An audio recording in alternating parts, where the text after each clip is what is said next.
boy Corey here, aka Crasher, back with a new video, and ladies and gentlemen, welcome to my review of Pokémon Journeys, episode 54, Sobble In Possible. Without further ado, let's get started. To open up this episode, we have a scene showing a variety of Gohs Pokemon playing around in the Cerise Park, and Sobble ends up being spooked by Darmanitan. What a jerk, and a prankster as well. We then see Renji break the news to Ash and Go about a movie shoot featuring a female spy Pokemon trainer with her Inteleon. Sobble takes interest in the news, especially seeing how Inteleon is the final evolved form of Sobble. Darmanitan just popped out of the bush and scared it. Oh man, Darmanitan, you jerk. And Ash is like, what's that? You don't know it? It's a movie starring a female spy Pokemon trainer. And she has this really cool Inteleon partner. I agree, Inteleon is amazing. We then get to the part where Ash and Go arrive at the film shoot, and the director's scene there is the same one from episode 19, where it was the Ditto episode. Nicely done on bringing in a recurring character from a past episode. The scene then goes on to showcase the movie shoot in action, with the female spy and her Inteleon engaging with the villains when, out of nowhere, we see Team Rocket appear in a car and in disguise. The interruption from Team Rocket is welcomed by the director as he wants to create, quote-unquote, that. Ash and Go also get involved knowing who Team Rocket is and their evil intentions. Wasn't he from that Ditto episode? He seems like he's very easily stressed and annoyed. Let's go for it! Hand over the case! Go, Murkrow! Uh-oh. Oh! Sniped out of the air by Inteleon. Whoa! Who's driving that vehicle there? Is that Sonia with her wacky driving? And there's Team Rocket. As per usual. We then see a battle between Team Rocket and their vending Pokemon versus Ash and Go, and Team Rocket go after Sobble, making it cry, and in the process of doing so, making Ash and Go cry along with Sobble, since that's what happens when Sobble cries. Just as things were going to get worse, in comes Inteleon to the rescue with back-to-back snipe shot attacks, thwarting Team Rocket and saving the day. This also really impresses Sobble. Sobble wanted to go and meet Inteleon, and the meeting between the two Pokemon planted the seeds for Sobble to start developing its character. Yes, about time. I don't know if that's a good idea. You might make it cry. Oh no. Oh no! It's crying. And now everyone's crying. That's really cruel. It's your fault for bringing that dead weight? Oh, how dare you! Fuck you, Team Rocket. This Sobble does not deserve the disrespect, man. Oh! Snipe shot! Oh! Blown right out of the air, baby. And there's Inteleon. Man, I gotta say that the eye thing was really freaking cool. That is a strong Inteleon. And Team Rocket's blasting off yet again. Wow. So we get back to Cerise Park where Sobble wants to start training, and Darmanitan is seen once again being a jerk to poor little Sobble. Sobble tries out a battle with Pikachu, but it's discovered that it doesn't like battling up close, but rather from a distance. It would rather protect itself than be out in the opening. Conceal yourself without a sound, without a trace. That's the first rule of being a spy.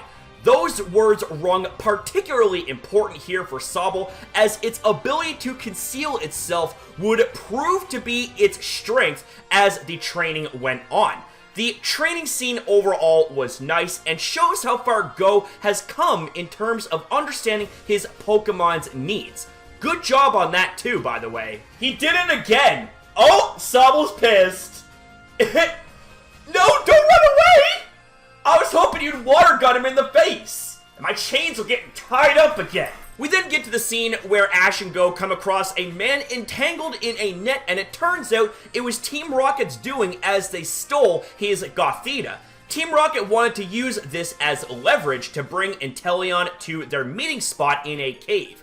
When Ash and Go entered the cave, they are immediately trapped by Team Rocket, and Sobble is the only one that can fight in this battle. But before we get to that, I just have to say this. The Meowth drones and mini tanks scene was absolutely hilarious. They looked so chibi, and it definitely gave me a good laugh when reacting to this episode on livestream. But what are those? What the hell? What are those Meowth tank looking things? I thought they could be, they do look like lookouts. They seem to be placed all over. And Meowth drones, are you serious?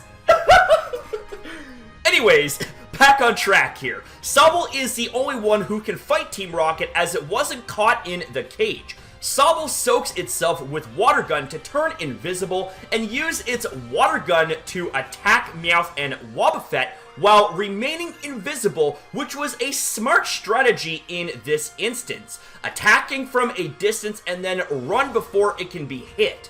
Sadly for Sobble, Team Rocket came prepared and had a machine that clapped erasers together to make the dust stick to Sobble and thus reveal itself. That didn't stop Sobble, however, as it remembered its meeting with Inteleon and it managed to learn the move U-turn, which is an amazing move for Sobble, especially since it is a hit and run type of attack. And that goes very nicely with Sobble's battle strategy.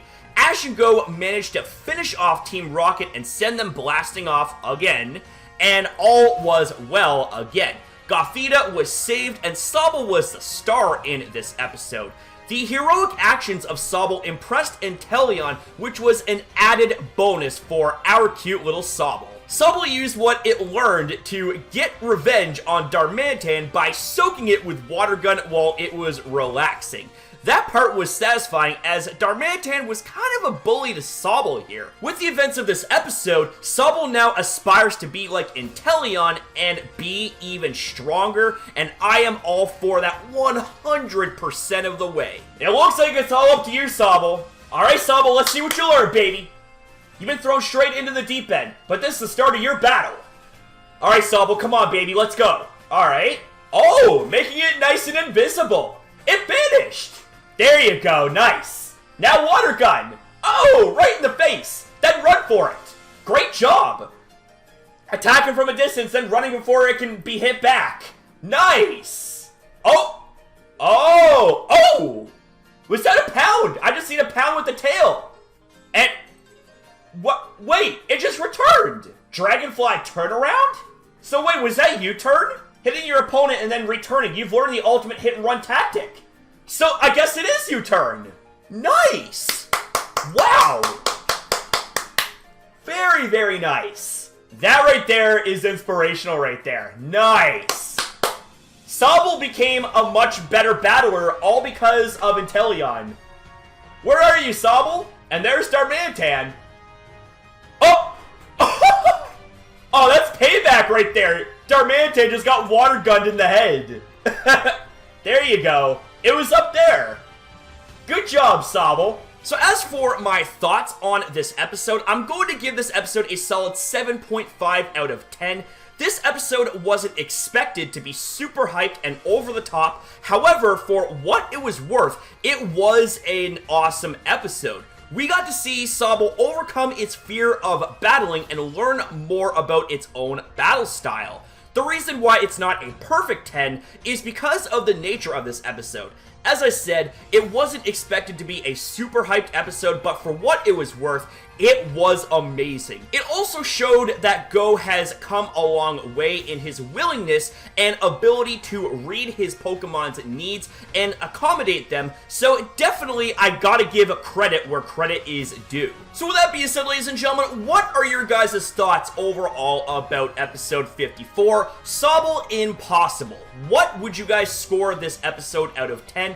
Tell me what you liked about it, tell me what you didn't like about it, and as always, ladies and gentlemen, remember to keep it respectful with one another in the comments, whether you agree or disagree. Let's have a friendly discussion about this, you know what I'm saying? Because I always enjoy a good discussion. So thank you guys very much for watching. Have yourself a fantastic day or night, depending on your time zone, and as always, your boy will see you guys in the next one.